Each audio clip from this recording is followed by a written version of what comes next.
Both. Let's talk budget. Let's talk the budget spending element first. Ian, take us through this business of the Treasury says it's $2 billion. Nicola Sturgeon says, no, it isn't. It's rather less than that if you take into account the nature of the spending. The wrong kind of money. Well, you really need a degree in accountancy now to understand First Minister's questions. The dispute is over whether or not this $2 billion is an authentic sum which they can use on day-to-day revenue spending. First Minister says, no, that's not the case. If you look at that, that's actually being cut. Fraser, Wallander do support her on that.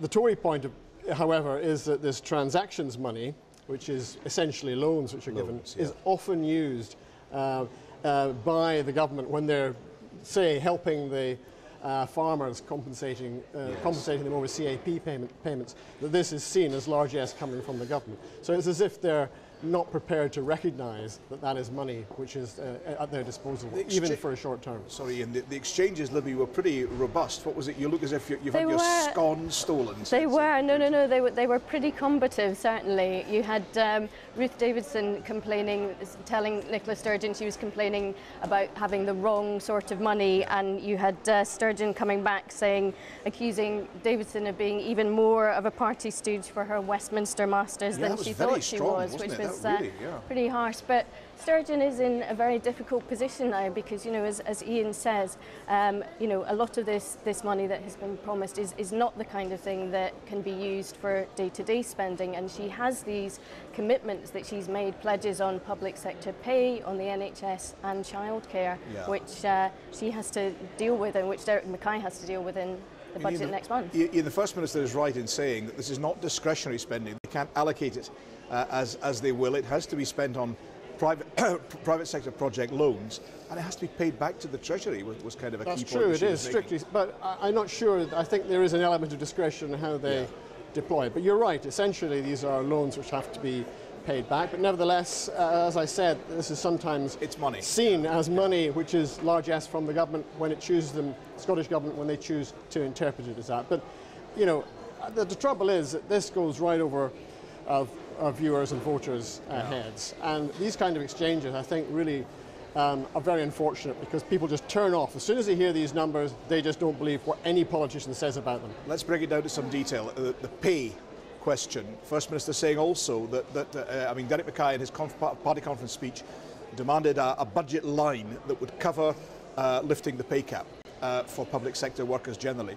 The Chancellor had warm words about nurses with the possibility of funding that, but didn't go beyond that. That puts the Scottish Government in something of a dilemma, doesn't it? Well, this brings us to the question of the Barnett bypass.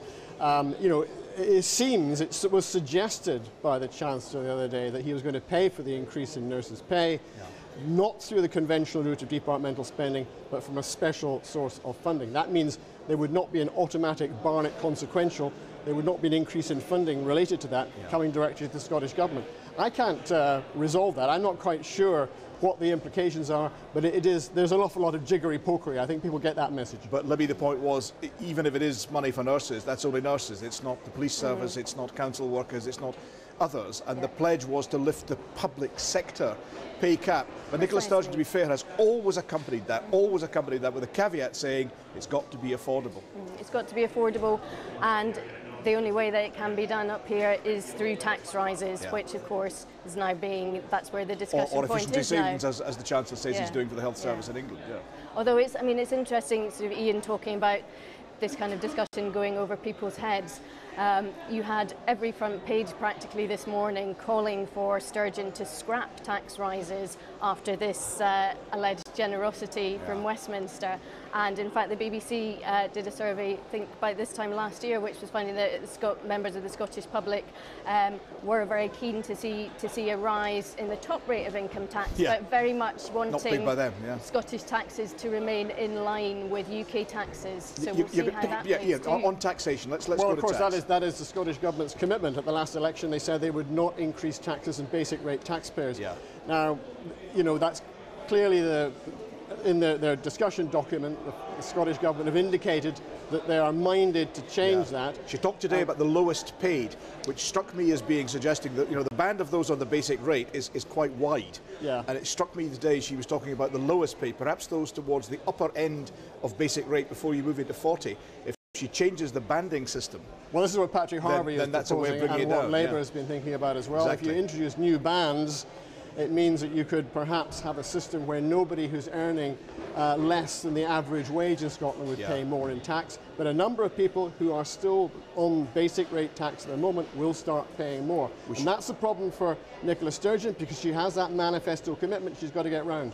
What about Richard Leonard's performance? His first time at the dispatch box? Well, he was certainly confident, although you might ask yourself why he wasn't asking questions about taxation after the discussion that we've just had. I see. But he focused on the fire service. He had just been addressing a rally of firefighters actually outside Holyrood before he came into the chamber.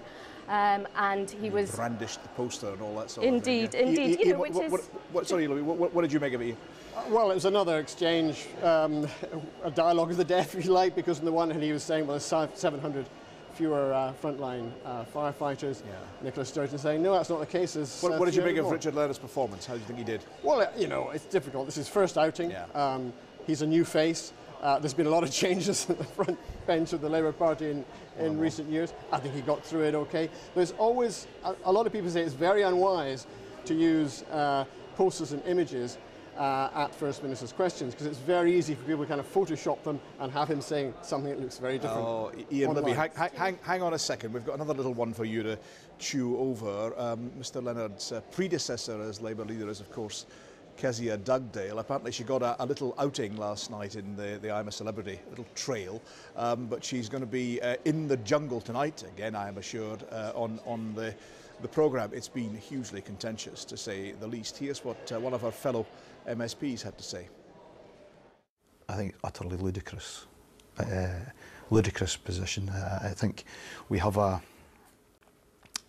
situation where we're in the run-up to the budget in Scotland, where local government is on its knees, where the NHS is showing pressures like never before, when people's living standards are falling, and they expect their MPs, MSPs, councillors and elected representatives to be in fighting on their behalf.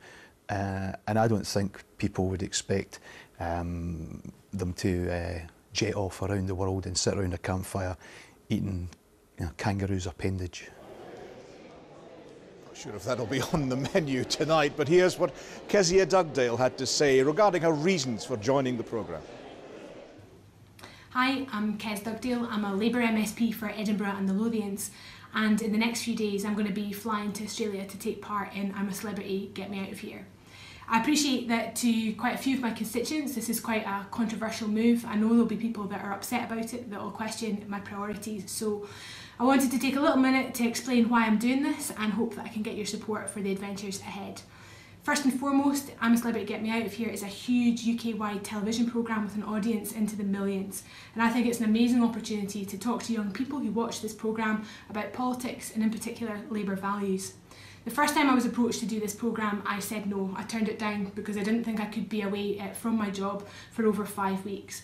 The show came back to me and asked me if I would do it if I could go away for just 3 weeks and 2 days, and that's what I'm going to do. So the minute that I leave Australia, I'll be coming back to the Scottish Parliament to do my job as a Labour MSP for Edinburgh and the Lothians, and I'm committed to doing that for the long term, and I hope to stand at the next election again as well.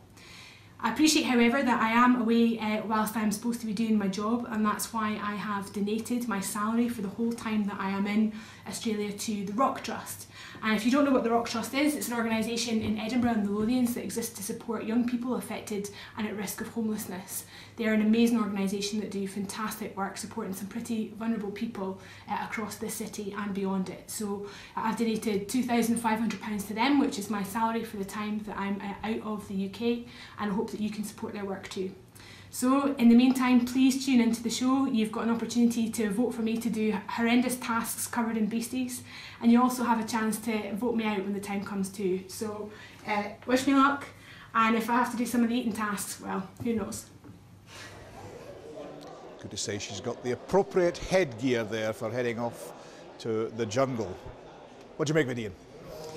Oh well, you know, if she thinks that going to the jungle and I'm a Celebrity is going to be a great opportunity to spread knowledge about Labour Party values. I'm sure they'll have a learned discussion about the Labour manifesto and tax problems. There's been an extraordinary amount of comment on this. It's been going on for days. She's being heavily criticised for a number of reasons, not least for over the fee that she appears to be getting for a very substantial fee for this appearance. Part of which she will donate to charity, she says. Yeah. Part of which, well, she says she's going to donate her salary yeah, to charity. And a part of the fee. A lot of people thinking, well, you know, ordinary people can't just disappear off to the jungle for 3 weeks, even if they are donating their charity, especially since she didn't appear to get permission from the party itself. But you know, I think the final problem is that she did tweet, and this is on record, she did tweet when Nadine Dorries, Tory MP, did the same thing, that you know, this was a reason for being sacked. You're itching to get in, I can tell. I have to say, it does irritate me when Neil Findlay talks about this demeaning politics. I can think of, sort of particularly when we think of the news that we've had over the last couple of weeks about sexual harassment, about